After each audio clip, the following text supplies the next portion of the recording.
अग्रवाल यांनी गोंदिया विधानसभा क्षेत्रात खेचून आणलेल्या विकास कामांना गालबोट लावण्याचं काम गोंदिया सार्वजनिक बांधकाम विभागाच्या अभियंत्यांनी आणि कंत्राटदारांनी केल्याचा धक्कादायक प्रकार गोंदियात उघडकीस आलाय। कंत्राटदाराच्या संगनमताने सार्वजनिक बांधकाम विभागाचे अभियंता शुभम हरणे यांनी गोंदिया तालुक्याअंतर्गत येणाऱ्या खतिया ते अंभोरा या 2 गावांना जोडणारा सिमेंट रस्ता तयार केला।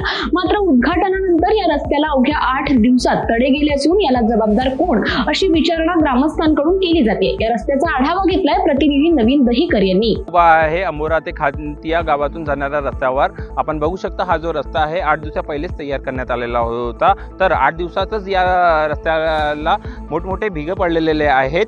तर आपण एकीकडे पाहायला असता नगरपंचायत व नगर परिषद मध्ये गट्टू लावण्यात येते। तर हा जो रस्ता आहे हा शेतातून मधातून जाणारा रस्ता आहे आणि या रस्त्यावर गट्टू लावण्यात आलेले आहे। तर गट्टूच्या साईड मध्ये जे फिलिंग करण्यात येतो तो फिलिंग मुरमाना केली जातो।